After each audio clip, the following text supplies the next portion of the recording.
Assalamualaikum warahmatullahi wabarakatuh. Allahumma sholli ala Sayyidina Muhammad wa ala ali Sayyidina Muhammad. Pemirsa yang dirahmati Allah, marilah kita simak ceramah dari Kiai Haji Abdullah Gimnastiar dengan tema Allah Maha Baik, menutup aib setiap hambanya. Sebelumnya marilah kita perbanyak sholawat minimal 1000 kali sehari, agar hidup kita penuh barokah dan mendapatkan syafaat kelak. Jangan lupa berikan dukungan kepada channel kami dengan memberikan super thanks seikhlasnya. Semoga menjadi amal jariah bagi Anda. Selamat menyaksikan. Allah Maha Baik.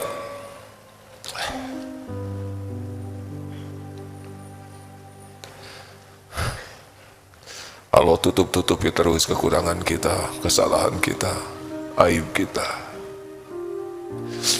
dan kebaikan kita yang sedikit dibuka oleh Allah, sehingga orang lain menyangkanya kita orang baik. Orang lain menyangka kita ini orang soleh, padahal Allah tahu persis semuanya. Astagfirullahaladzim. Keburukan kita ditutupi, kebaikan kita yang sedikit dibuka. Supaya apa kira-kira? Supaya kita bisa tobat. Wasari'u ila magfiratim min rabbikum wa jannah. Supaya bersegera kepada ampunan Allah dan sorga yang luasnya seluas langit dan bumi, uiddat lil muttaqin, yang disediakan bagi ahli takwa. Jadi orang lain belum tahu, itu adalah kesempatan bagi kita tobat, bukan karena kita hebat. Jadi kalau kita ingat dosa dan orang lain tidak tahu, cepat tobat. Itu hikmahnya. Yang kedua, kalau kita dihormati orang, jangan kemakan.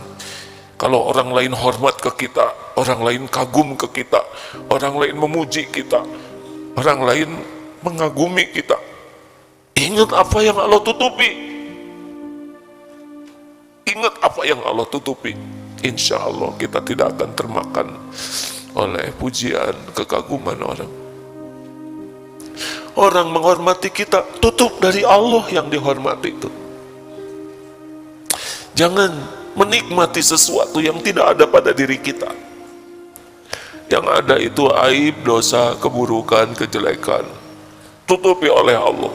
Allah gerakan orang menghormati kita, supaya kita, ya Allah terima kasih engkau tutupi. Tadi supaya kita tobat, tutup Allah itu. Yang kedua supaya syukur betapa baiknya Allah menutupi kita. Syukur atas tutup dari Allah ini membuat kita tidak ujub, tidak termakan oleh pujian, penghormatan, kekaguman orang. Enggak lah, kalau dibuka enggak akan ada yang hormat ke kita. Benar? Jujur, betulkah? Kalau Allah buka nih, sedikit saja orang yang lagi ceramah ini bubar, yakin. Nggak usah merasa terhormat. Harusnya, ya Allah terima kasih engkau tutupi diri yang hina dina ini. 3, Allah tutupi aib kejelekan kita supaya apa? Supaya kita menutupi aib saudara-saudara kita. Kita tutup aib saudara kita, Allah tutup aib kita. Akan datang nanti informasi tentang aib 1, 2, 3. Karena tiap orang punya aib, punya dosa. Kita dengar aib saudara kita, stop. Jadi kuburan. Kalau bisa stop, jangan bicara. Tapi kalau udah kadung tahu, kitanya bungkam. Jangan bocorkan aib saudara kita kepada yang lain. Allah tahu kita jaga amanah atau tidak. Jangan suka membicarakan aib saudara kita kepada yang lain, kecuali yang memang punya kewajiban untuk menyikapinya. Ada yang punya kewajiban menegakkan aturan, menegakkan keadilan, memperbaiki. Tapi kalau kita tidak punya kapasitas itu, diam. Kalau ada orang yang ngobrolin aib, jangan. Karena setiap kali kita membuka aib saudara kita, itu seperti menantang, ya Allah, bukalah aib saya. Begitu.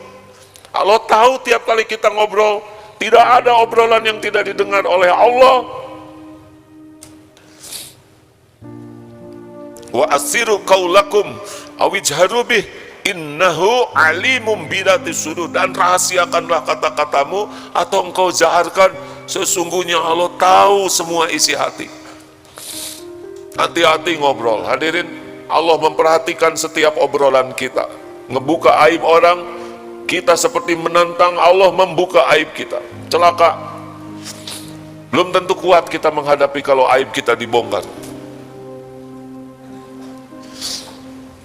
Yang keempat, kalaupun kita tahu aib saudara kita, bukan hanya kita tutupi, bantu supaya yang bersangkutan bisa ikut tobat.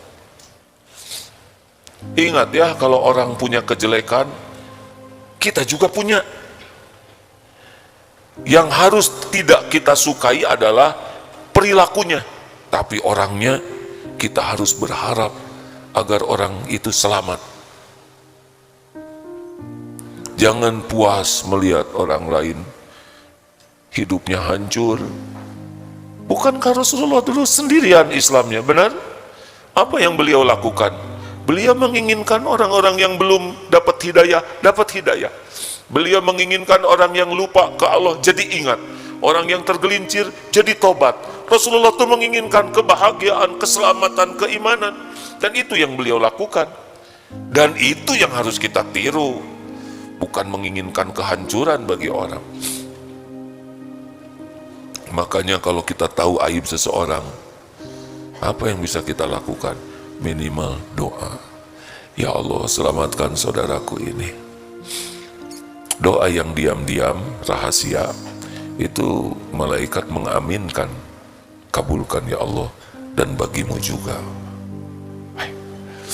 Ayo jangan suka ngobrolin aib orang ya. Itu gibah. Kalau benar gibah, kalau tidak benar fitnah. Apa definisi gibahnya? Kalau obrolan kita didengar oleh beliau dan beliau tidak suka, itu gibah. Walaupun benar. Misal begini, si gundul itu tuh udah gundul, banyak benjolnya, itu benar memang. Dan dia tidak suka kita ngobrolin gundulnya.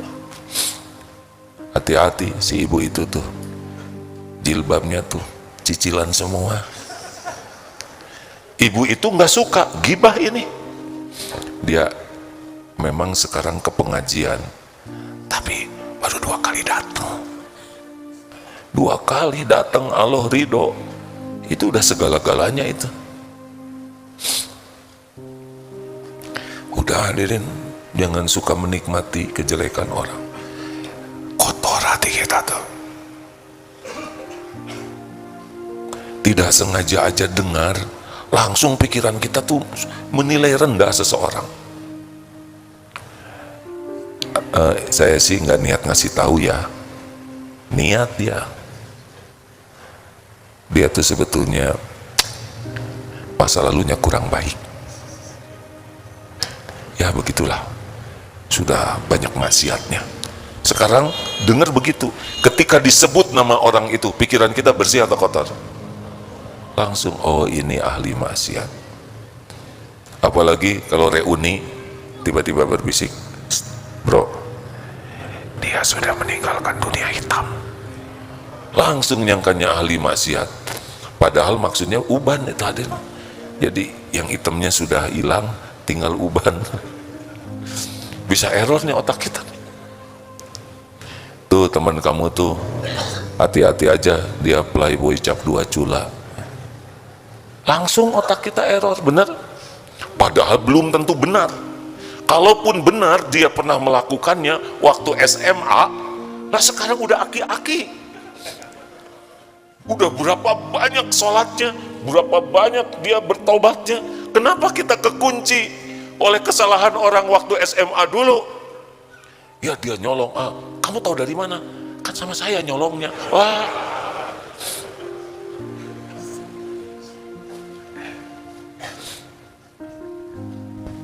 Dah, jangan ngobrol-ngobrol yang nggak bagus ya. Saya kalau boleh milih ya Pak, yang ngobrol sama saya tuh pengennya yang enak-enak aja lah. Alhamdulillah orang itu tuh baik sekali, dia dermawan, enak. Apalagi yang itu tuh luar biasa, ahli tahajud. Yang ini nih pemaaf tulen, aduh enak, ya udah pelit. Wajahnya udah menyesuaikan dengan kata-kata. Bu, jangan ngomong-ngomong ya sama dia, sebab saya udah janji gak akan ngomongin ibu gitu. Hei, gibah itu udah menjadi kebiasaan sebagian besar umat kita, merasa enteng. Jangan suka menikmati kekurangan kesalahan saudara kita. Kalaupun sudah keburu dengar, tutup husnuzon, mungkin sudah berubah, mungkin sudah diampuni oleh Allah, mungkin kebaikannya lebih banyak. Jangan-jangan dosa itu yang membuat beliau taubat nasuha dan beliau jadi dicintai Allah. Innallaha yuhibbut tawwabin wa yuhibbul mutatahhirin. Sesungguhnya Allah mencintai, sangat cinta kepada orang yang taubat dan mensucikan diri. Siapa tahu dosa itulah yang mengantarkan. Berapa banyak yang gara-gara dosanya jadi dekat dengan Allah. Benar? Benarkah hadirin? Husnuzon saja supaya hati kita tetap baik. Orang itu ngomongin loh, jangan ngomongin ini, bukan apa-apa, ini penting loh. Di depan memang dia baik, di belakang sana. Kalau mau ngomongin orang sudah sama tembok aja. Kalau dia ngotot, husnudon, jangan begitu. Siapa tahu salah dengar. Oh enggak salah dengar. Ini asli. Saya dengar dengan ya mungkin dia waktu ngomong itu lagi emosi. Enggak emosi. Dia lagi santai kok ngomongnya begini. Mungkin udah robah, belum robah. Kan barusan. Ini namanya kompor sejati ini, kompor gas ini. Bisa kebakar kita punya teman kayak gitu. Rugi, gak ada untung.